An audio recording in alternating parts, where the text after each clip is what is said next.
And now, the Suey nominees for Gasbag of the Year. Dan LeBatard. Cleveland's going to hate him again.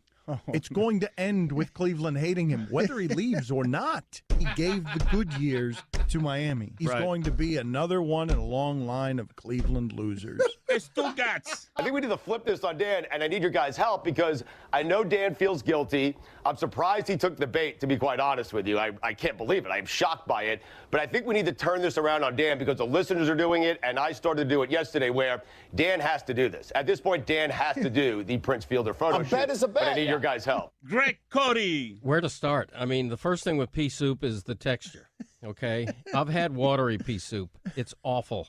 I've had gelatinous, thick pea soup. It's terrible.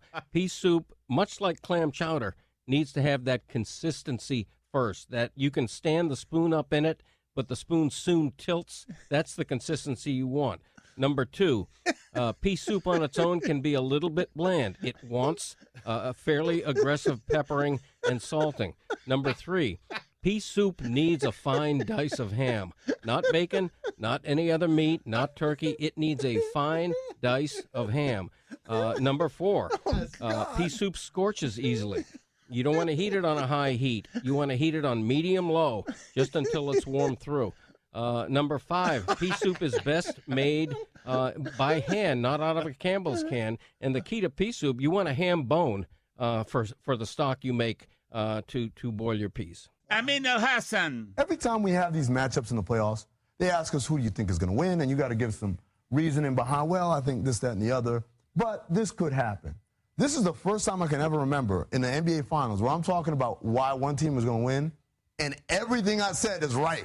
They can't play that style. Boy. They can't keep up with them. They're not smart enough. They don't shoot well enough. Every single aspect of the Cavs, and I'm not saying they're not a good team. This is a championship caliber team in a world where the Golden State Warriors don't exist. Pablo Torre.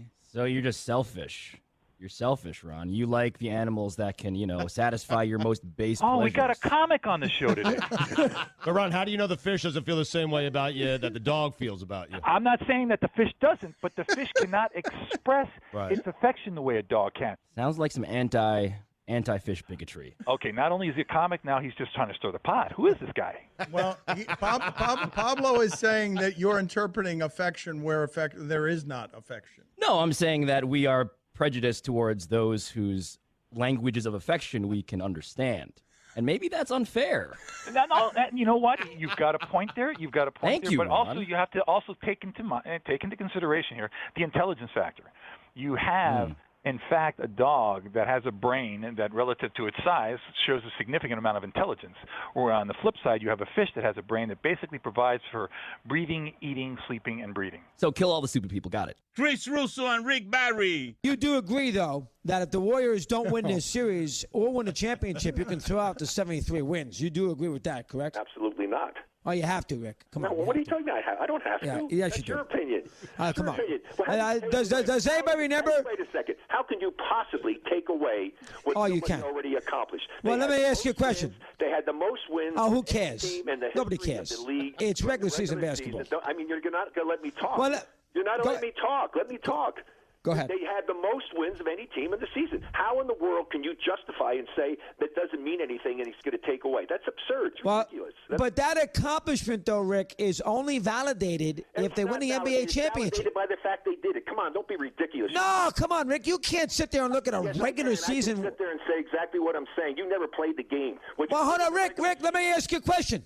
How about the Patriots when they lost to the football Giants? I don't care what anybody else did. I'm trying to tell you, as an athlete, what you did in the regular season, that's what you did. They have the record. You can't take it away. You can't diminish it. You can do nothing about it. It's obviously you have your opinion, and you're not going to change your mind, and I'm not going to change my mind. But you're just an observer. You weren't a player. You never take away. Yes, will they be disappointed? Will it be a hollow season because they didn't get the championship? Absolutely. But you can't take away what they accomplished.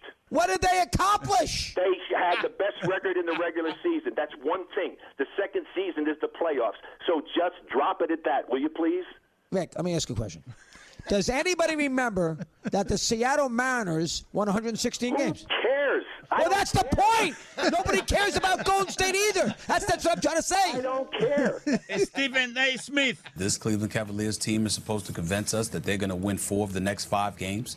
In order to win this series, their chances of winning this series is 0 as far as I'm concerned. The only reason the 8% is up there is because you're giving human beings a chance. After all, Steph Curry could have food poisoning or might get kidnapped, or Klay Thompson might get injured, or, somebody might have diarrhea. So I don't know. Stephen A. Smith. Let me tell you something right now. I look like I want the finals for LeBron James more than LeBron James wants. You do. I agree with that. Based on what we saw, particularly last night. That's deep and true. That is correct. That is it. I don't get it. I don't understand it. Stephen A. Smith. I have profound respect for the late Johnny Cochran. God rest his soul.